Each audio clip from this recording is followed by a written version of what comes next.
Hello, bachcho. Let's read this question. So this question says a ball is thrown vertically up with certain velocity. It attains a height of 40 meter and comes back to the thrower. Then choose the incorrect option.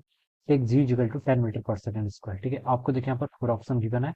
आपको incorrect option को क्या करना है, choose करके बताना है। ठीक है, तो देखिए बच्चों, इस क्वेश्चन का की कॉन्सेप्ट आपका लिख लीजिए।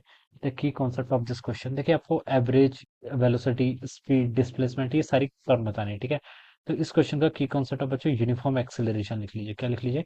यूनिफॉर्म एक्सेलरेशन या फिर इक्वेशन ऑफ मोशन का हम क्या करेंगे, यूज करेंगे। ठीक है, तो यूनिफॉर्म एक्सेलरेशन या फिर इक्वेशन ऑफ मोशन, इस क्वेश्चन का की कॉन्सेप्ट लिख सकते हैं। अब बोला गया, देखिए ball is thrown vertically up with certain velocity. ठीक है, एक बॉल है, ठीक है, इसको हम किसी सर्टेन वेलोसिटी से क्या कर रहे हैं, अप डायरेक्शन में थ्रो कर रहे हैं। ठीक है, it attains A maximum height, मान लीजिए यू वेलोसिटी से हमने इसको थ्रो किया, ये मैक्सिमम हाइट क्या कर रही है, 40 मीटर, यानी कि यहाँ तक जा रही है। ये इसकी मैक्सिमम हाइट है, ये कितनी देर की आपको, 40 मीटर के इक्वल गिवन है।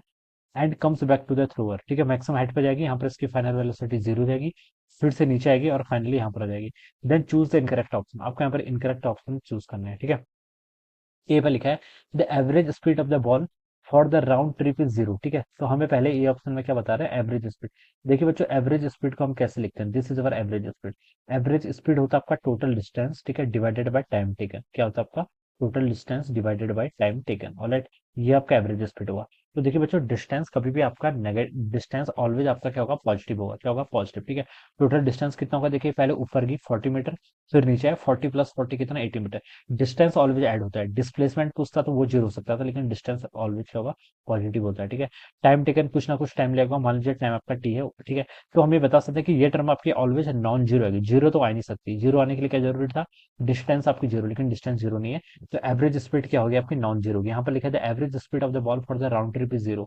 तो जो आपका बच्चों ए वाला स्टेटमेंट है, वो तो आपका रॉन्ग हो गया। ठीक है, एवरेज स्पीड यहाँ पर जीरो लिखा है, जबकि नॉन जीरो आएगी। ठीक है, अब बी पर देखिए क्या लिखा है, टोटल डिस्प्लेसमेंट इज 80 मीटर। ठीक है, डिस्प्लेसमेंट कितना है, 80 मीटर के इक्वल होगा। ठीक है, तो देखिए बच्चों, डिस्प्लेसमेंट क्या होता है, फाइनल माइनस इनिशियल। ठीक है, बॉल को आपने यहां से थ्रो किया, बॉल एक बार ऊपर गई, 40 मीटर कवर किया, फिर से यहीं पर ही आ गई। ठीक है, तो उसका डिस्प्लेसमेंट जो होगा बच्चों, डिस्प्लेसमेंट वो आपका जीरो के इक्वल हो जाएगा। डिस्प्लेसमेंट क्यों होगा जीरो, क्योंकि देखिए डिस्प्लेसमेंट तो आपका final position minus initial position. ठीक है, एक्स एफ माइनस एक्स आई। ठीक है, ये लिख सकते हैं। ठीक है, अगर मैं इसको मैं एक्स एक्सेस मान के चल रहा हूँ, तो एक्स एफ माइनस एक्स आई। ठीक है, फाइनल पोजीशन माइनस इनिशियल, तो यहीं से आपने स्टार्ट किया था। ठीक है, और फाइनली यहाँ पे आ गई। ठीक है, तो डिस्प्लेसमेंट तो बच्चों क्या होना चाहिए आपका, 0 मीटर के इक्वल होना चाहिए। लेकिन यहाँ पर लिखा कि टोटल डिस्प्लेसमेंट इज 80 मीटर, तो बच्चों ये स्टेटमेंट आपका wrong, this statement is wrong.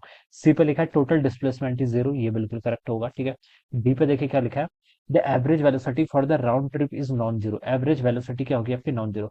Average velocity पूछ रखा है, एवरेज वेलोसिटी हम ऐसे लिखते हैं, this is our average velocity. Average velocity क्या होता है आपका, displacement divided by time taken के इक्वल। क्या होता है आपका, displacement divided by time taken. ठीक है, अब बच्चों देखिए डिस्प्लेसमेंट तो आपका जीरो आया है, इसका मतलब आपका एवरेज वेलोसिटी भी जीरो। यहाँ पर लिखा था average velocity for the round trip is non zero, तो ये स्टेटमेंट भी क्या हो जाएगा आपका, इनकरेक्ट हो जाएगा। आपसे बोल रखा है कि then choose the incorrect option. तो इनकरेक्ट ऑप्शन चूज करने तो बच्चों आपका कौन कौन सा होगा, आपका ए बी एंड डी।